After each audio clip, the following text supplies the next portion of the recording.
Hello viewers, welcome to compete IQ, your gateway to exam success. आज हम करेंगे top 25 static GK के MCQ PYQ practice set, जिसमें हमने most repeated previous year questions को include किया है। ये सेशन आप लोगों को उन सभी गवर्नमेंट एग्जामिनेशन में हेल्पफुल होगा जिसमें भी जीके GS पूछा जाता है।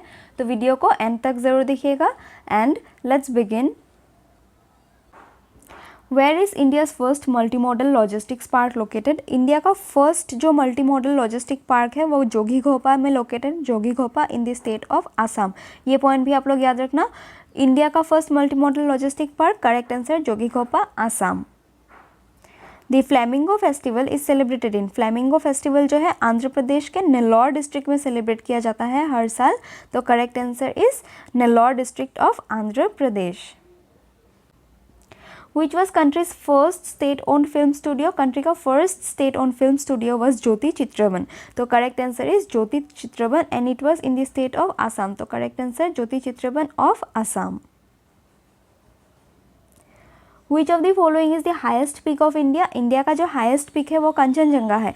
ऐसे तो इंडिया का highest peak mount K two that is Godwin Austen को कहा जाता है, बट सिंस ये प्लेस पाकिस्तान ने इलीगली ऑक्यूपाई करके रखा है एंड ये पाकिस्तान ऑक्यूपाइड कश्मीर में लोकेटेड है, इसीलिए हम फिलहाल के लिए कांचनजंगा को मानते हैं इंडिया का highest peak and it is world's third highest peak. And mount K two जो है वर्ल्ड का सेकेंड हाईएस्ट एंड इंडिया का हाईएस्ट है। अगर ऑप्शन में माउंट केटू रहा then mount K two will be the correct answer, और अगर नहीं रहा then Kanchenjunga will be the correct answer. And world का कितना? देन वर्ल्ड का थर्ड। तो इस क्वेश्चन का करेक्ट आंसर है Kanchenjunga. What is the capital of New Zealand? New Zealand का जो कैपिटल है दैट इज वेलिंगटन। तो correct answer is Wellington. Who built Vikramshila university? Vikramshila university was build by Dharmpal. Nalanda university किसने बिल्ड किया था? नालंदा यूनिवर्सिटी कुमार गुप्ता ने बिल्ड किया था। एंड आप लोगों के लिए एक होमवर्क है कि तक्षशिला यूनिवर्सिटी किसने बिल्ड किया था, किसके पेट्रोनेज में बिल्ड हुआ था? ये आप लोग का होमवर्क है, कमेंट बॉक्स में मेंशन कीजिए। एंड इस क्वेश्चन का करेक्ट आंसर है धर्मपाला।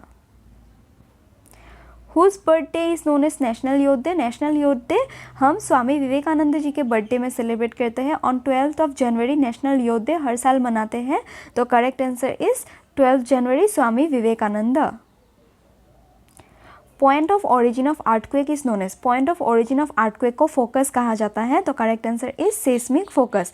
एंड एक और इम्पॉर्टेंट पॉइंट जो इसके साथ पूछा जाता है कि सेस्मिक फोकस के सीधा ऊपर में पैरेलली जो पॉइंट होता है उसको क्या कहा जाता है? Then that is known as epicentre. ये पॉइंट भी आप लोग याद रखना। इस क्वेश्चन का करेक्ट आंसर है seismic focus. A closed economy is economy in which? Closed economy वो इकोनॉमी होता है जिसमें ना एक्सपोर्ट होता है ना इम्पोर्ट। तो correct answer is neither imports nor exports takes place. Rainbow revolution is related to? Rainbow revolution जो है वो एग्रीकल्चर के साथ रिलेटेड है। आप पिक्चर देख के ही बता सकते थे। Correct answer is agriculture.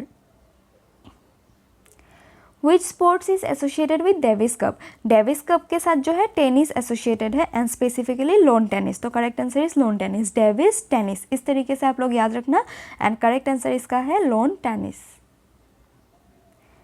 Which of the following is known as carbon negative country in the world? Carbon negative country जो है भूटान को जाना जाता है बिकॉज इसके इंडस्ट्रीज जितने कार्बन प्रोड्यूस करते हैं उससे ज़्यादा इसके फॉरेस्ट वर्ल्ड के कार्बन डाइऑक्साइड को एब्जॉर्ब कर लेते हैं। So it is a carbon negative country in the world. Correct answer is Bhutan. Who is named as sister Nivedita? Sister Nivedita Margaret Elizabeth Noble को जाना जाता है and she was the follower of Swami Vivekananda and Swami Vivekananda ji ने ही इनको ये नाम दिया था Nivedita and she is known as sister Nivedita in India. तो correct answer is Margaret Elizabeth Nobel.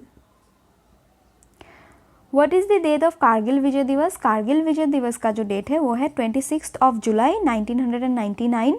इस दिन को हमने कारगिल वार जीता था। तो correct answer is 26 July 1999। National Voters Day is celebrated on which date? National Voters Day is celebrated on 25th January every year and National Voters Day 25th January को इसीलिए celebrate किया जाता है क्योंकि इस डेट को इन the year 1950 election commission of India was established and 2024 के national voters day का जो थीम है वो है nothing like voting, I vote for sure. ये थीम 2023 में भी था, 2024 में भी है, तो थीम इंपॉर्टेंट है, आप लोग याद रखना। एंड इस क्वेश्चन का करेक्ट आंसर है 25th January.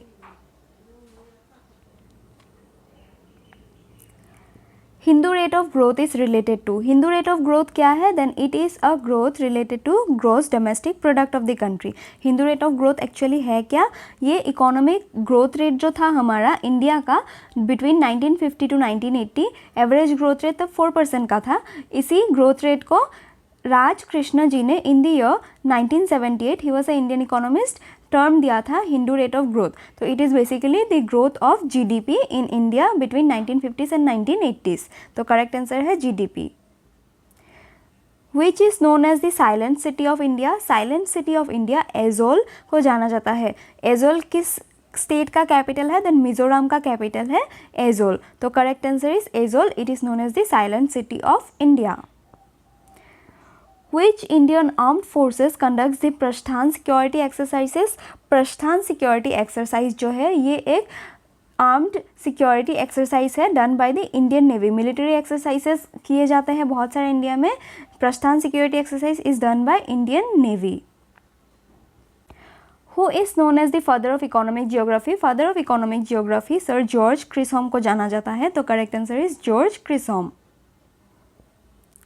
Who wrote A Song of India? A Song of India is written by Ruskin Bond. तो correct answer is Ruskin bond. And since इनके राइटिंग्स बहुत ही ज़्यादा एग्जाम्स में पूछे जाते हैं तो कुछ इंपॉर्टेंट इनके राइटिंग्स हम लोग देख लेते हैं। It includes the room on the roof, are trees still grow in Dehra, a flight of pigeons, the blue umbrella, granny's tree climbing, angry river. ये सब इंपॉर्टेंट राइटिंग्स हैं इनके, हालांकि और बहुत सारे हैं but this are the important ones, आप लोग इसे याद रखना। तो correct answer is Ruskin bond.